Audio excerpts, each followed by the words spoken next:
Stop! The scarf is poisoned! The desperate words of Nadia Johnson, a 42-year-old African-American cleaning woman, cut through the elegant silence of the Beverly Hills mansion's bridal preparation room like a gunshot. 55-year-old oil magnate Rashid Al Mansouri froze in shock as he reached for the traditional red keffiyeh that had been laid out for his wedding ceremony. The sacred headscarf that had been passed down through 5 generations of his family.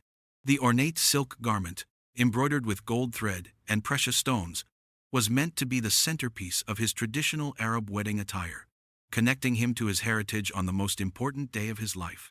But Nadia, who had been quietly dusting the antique furniture in the corner of the room, was now standing between him and the family heirloom, with an urgency that made his heart race with inexplicable dread. "Get away from there, you foolish woman!" Rashid shouted, his voice carrying the authority of someone accustomed to immediate obedience from domestic staff. "That scarf is worth more than you make in 10 years, and if you damage it in any way, you'll be working the rest of your life to pay for it." But Nadia didn't move from her protective position. Instead, she pulled out a small magnifying glass from her cleaning supplies, an item that seemed absurdly out of place in the hands of someone whose job was supposed to involve nothing more complicated than dusting and vacuuming. "Mr. Al Mansouri," she said with a calmness that contrasted sharply with the panic in her initial warning, "I've been cleaning this house for 6 months, and I've learned to notice things that other people miss. That scarf has been treated with something that shouldn't be there. Something that will kill you if it touches your skin for more than a few minutes." The accusation was so outrageous that Rashid initially assumed the woman had suffered some kind of mental breakdown. The idea that someone would poison a ceremonial headscarf was not only absurd, but practically impossible.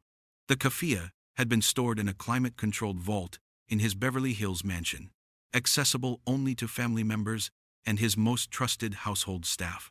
More importantly, it had been inspected and blessed by religious leaders who had pronounced it suitable for the sacred ceremony that would unite him with his bride, Elena Petrov, the daughter of a Russian oligarch whose marriage would cement a business alliance worth over $3 billion.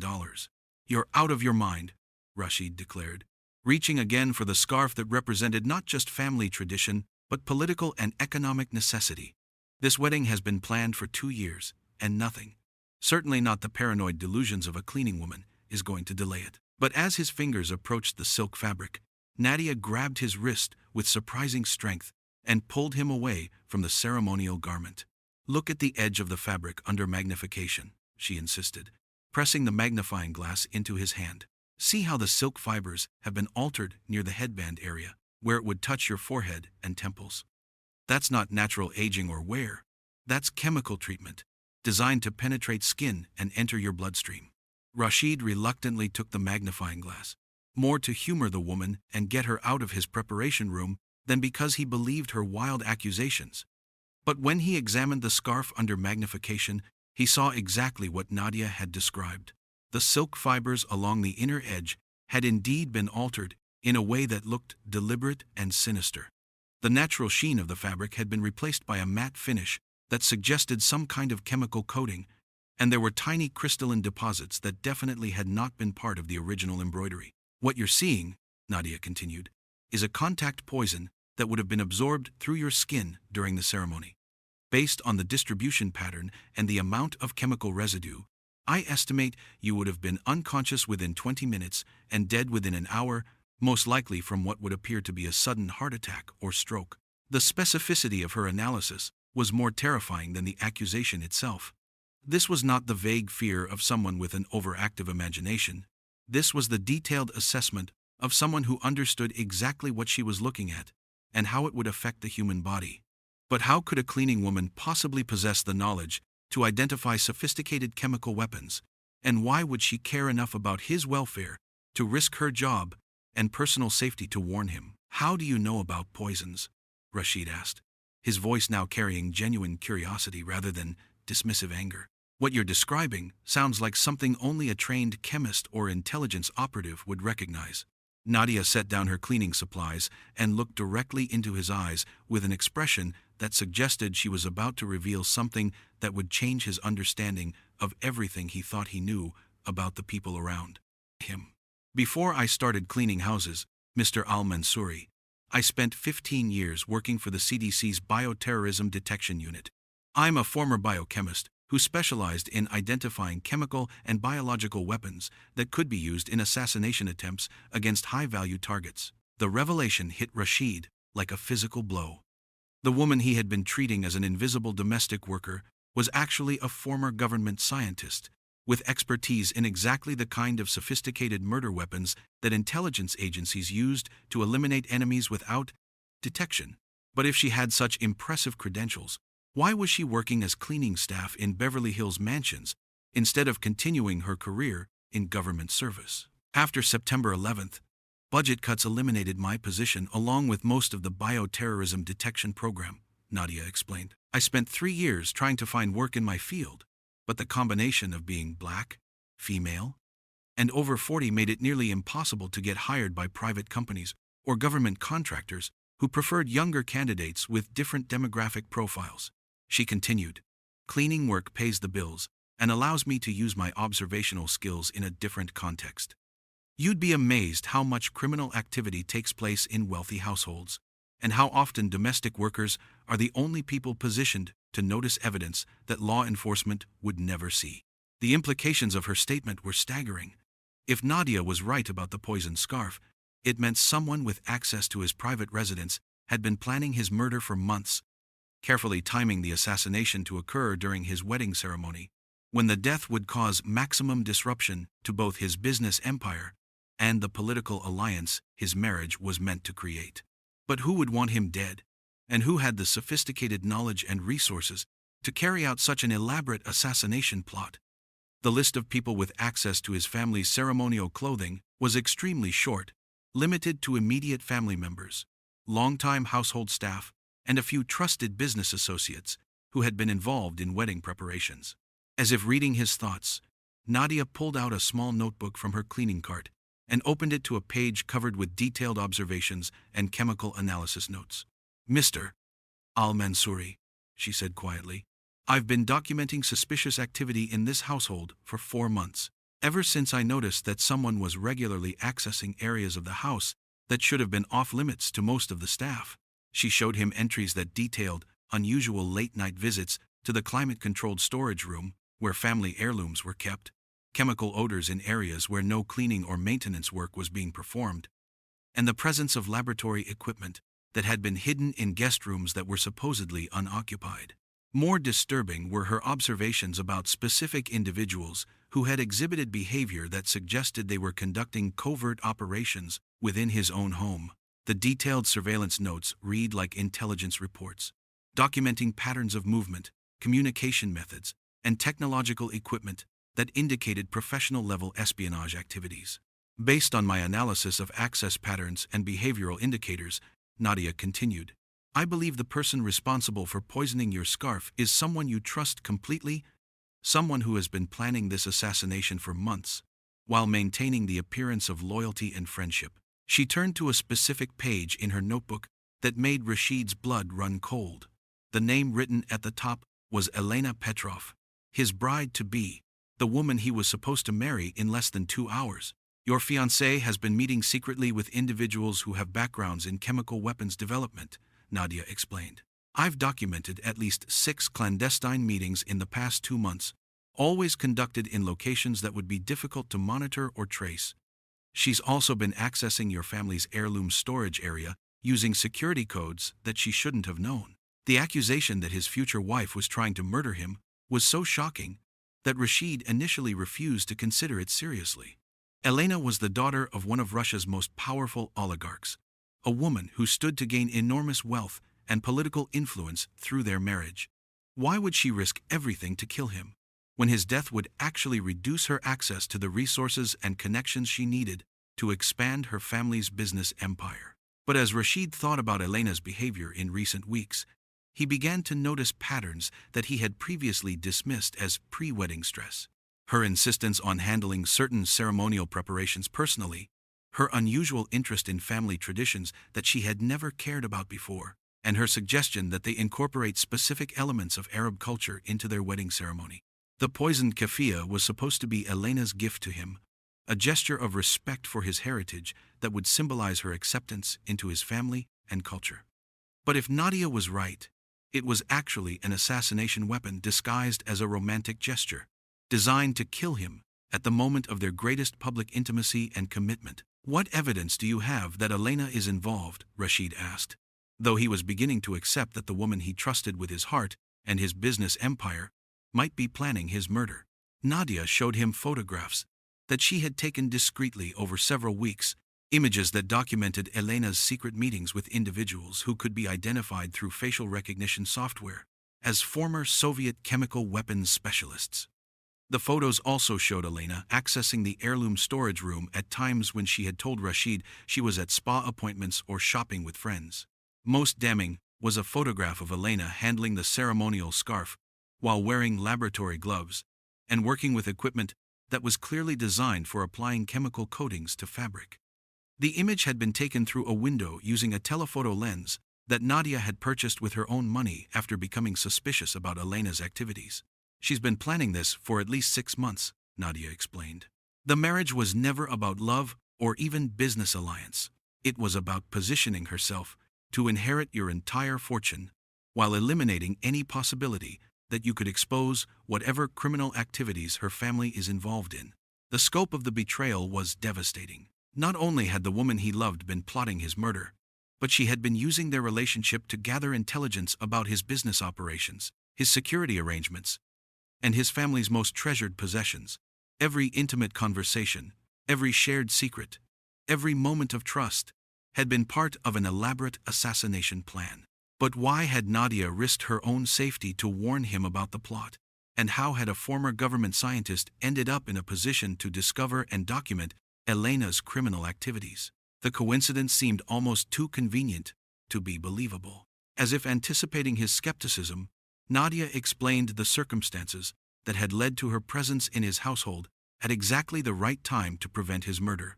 "After losing my government position, I deliberately sought cleaning work with wealthy families because I suspected that domestic terrorism threats were evolving to target high-value individuals in their private residences rather than in public spaces, where security measures were more obvious and comprehensive." She continued, "Your household was recommended to me by another domestic worker who had noticed suspicious activities but didn't have the technical knowledge to understand what she was observing. Maria Santos had been working for your neighbor, Ambassador Richardson, when she noticed unusual chemical deliveries and late-night meetings that seemed inconsistent with normal diplomatic activities." The mention of Ambassador Richardson's name sent another chill through Rashid.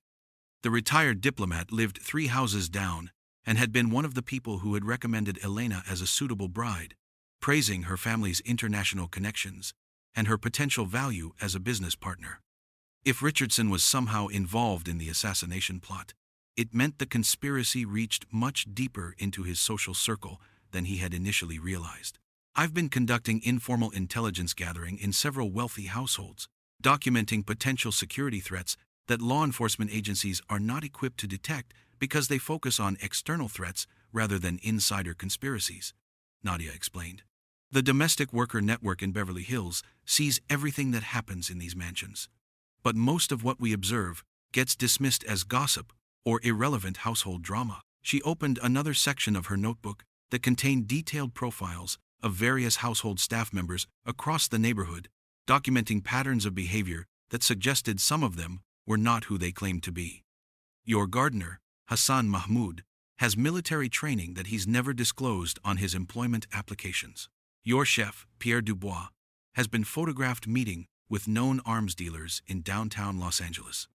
Your security consultant, Robert Chen, has financial connections to the same Russian criminal organizations that Elena's family is involved with." The scope of the infiltration was staggering.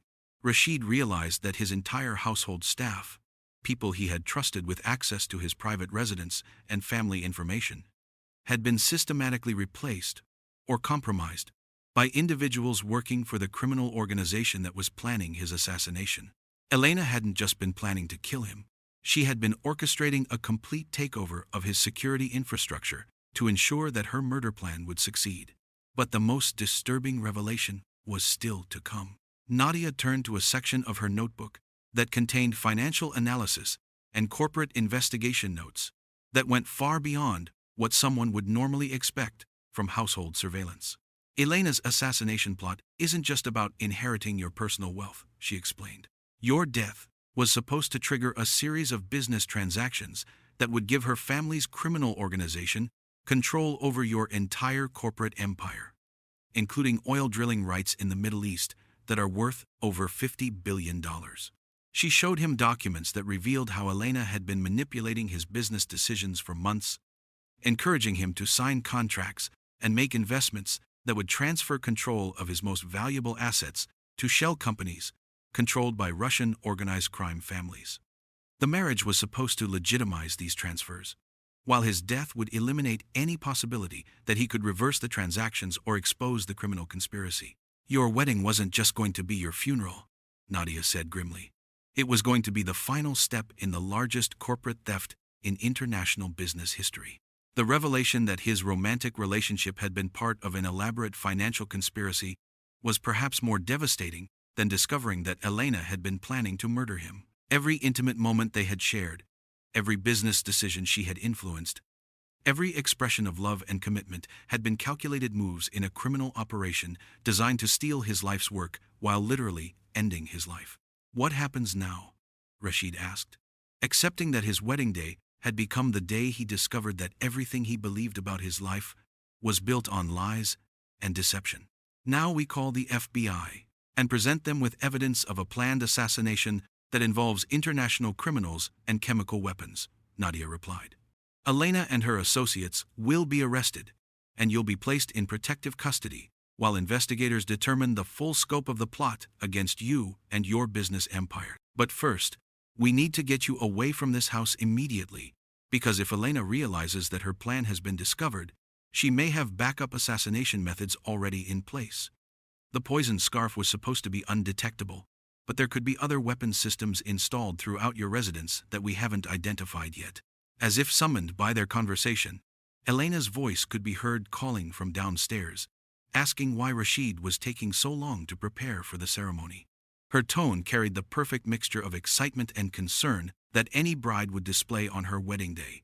But now her performance seemed sinister and calculated, rather than loving and genuine. "She's coming upstairs," Nadia whispered urgently. "We need to create a reason for your absence that won't make her suspicious, while federal agents secure the area and gather evidence." Nadia quickly contacted FBI agents who had been positioned nearby as part of her unofficial investigation, coordinating a response that would ensure Elena's arrest while protecting Rashid from immediate danger.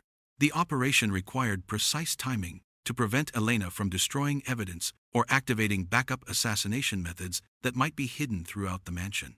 As FBI agents arrived to secure the scene and arrest Elena Petrov, Rashid Al Mansouri found himself sitting in a federal safe house with the woman who had saved his life, a former government scientist who had been working as his cleaning lady while conducting an unauthorized investigation that exposed an international assassination conspiracy. The arrest scene was captured by security cameras that showed Elena's complete shock and rage when she realized that her elaborate murder plot had been discovered.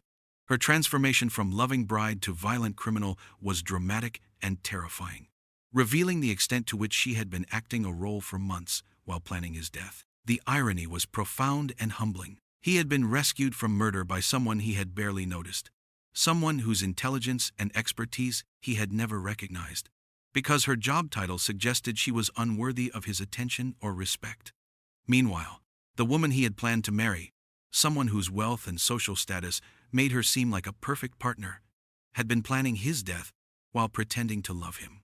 Over the following weeks, as federal investigators unraveled the full scope of Elena's criminal network, Rashid learned that the assassination plot was part of a larger scheme involving Russian organized crime families who were using marriage to American businessmen as a method for infiltrating and controlling major corporations across multiple industries.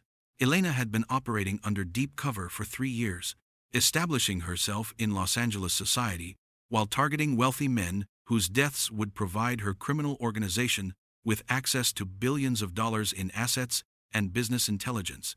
Rashid was supposed to be her third victim, following 2 previous husbands whose deaths had been successfully disguised as natural causes or accidents. The FBI investigation revealed that Elena's previous victims included tech mogul David Park, who had died of an apparent heart attack 6 months after marrying Elena's associate, and oil executive James Richardson, who had been killed in a car accident that investigators now understood had been sabotage.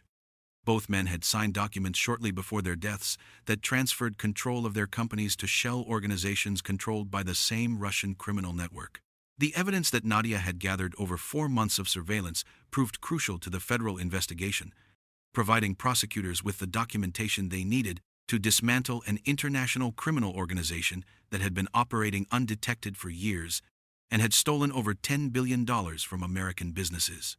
But perhaps the most significant discovery was that Nadia's informal intelligence work had identified security threats that traditional law enforcement and private security firms had completely missed. Her understanding of chemical weapons, combined with her ability to move through wealthy households without attracting attention, had given her access to information that was invisible to conventional security measures. The domestic worker network that she had organized across Beverly Hills had documented criminal activities in dozens of wealthy households, identifying patterns of behavior that indicated everything from money laundering to human trafficking to international espionage. The intelligence that household staff could gather while performing their regular duties exceeded what professional investigators could obtain through traditional surveillance methods. 6 months after his canceled wedding, Rashid Al Mansouri established the Nadia Johnson Institute for Domestic Security, a nonprofit organization that trained former government scientists and military personnel to work as household staff while conducting covert security assessments for wealthy families who were potential targets for sophisticated criminal organizations. The Institute's approach was revolutionary, recognizing that domestic workers were uniquely positioned to observe and document criminal activities that would be invisible to traditional security professionals. By employing people with technical expertise in roles that provided intimate access to potential crime scenes, the program could identify threats that conventional security measures would never detect. Nadia became the Institute's director of operations, using her experience to train other former government employees who had been displaced by budget cuts or discrimination to apply their skills in domestic security roles. The program proved so effective that it was eventually adopted by federal law enforcement agencies as a model for protecting high-value targets from insider threats and international criminal conspiracies. The first class of Institute graduates included former CIA analysts working as personal assistants, retired military specialists employed as household maintenance staff, and displaced FBI forensic experts serving as private chefs. Each operative maintained their cover identity while using their professional skills to identify and document security threats that would otherwise go unnoticed. Within 2 years, the Institute's operatives had prevented 12 assassination attempts, exposed 47 cases of corporate espionage, and identified over $300 million in stolen assets that were recovered and returned to legitimate owners. The program's success rate exceeded that of traditional security firms while operating at a fraction of the cost. The poison keffiyeh that had nearly killed Rashid was preserved as evidence in Elena's prosecution, but it also became a symbol of how appearances could be deceiving and trust could be weaponized by people with criminal intentions. The family heirloom that was supposed to connect him to his heritage had instead nearly severed his connection to life itself. Before we wrap this story up, I'd like to thank you for reaching this far. And if you enjoyed this story as much as I think you did, then be sure to show your support by liking and subscribing so this channel. Now back to the story. Rashid learned that wisdom and expertise could be found in the most unexpected places, while danger could come from the most trusted sources.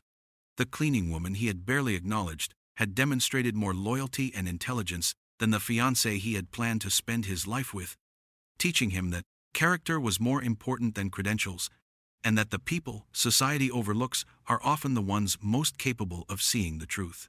Elena Petrov was sentenced to life in prison without parole for conspiracy to commit murder, chemical weapons violations, and operating as an unregistered foreign agent. Her criminal organization was dismantled, with over 30 arrests across multiple countries and the recovery of assets worth more than $2 billion. The wedding that was supposed to cement a business alliance instead became the foundation for a security revolution that protected countless other potential victims from similar assassination plots. Rashid discovered that the most valuable relationships in his life were built on genuine care and shared commitment to justice, rather than social status or financial compatibility.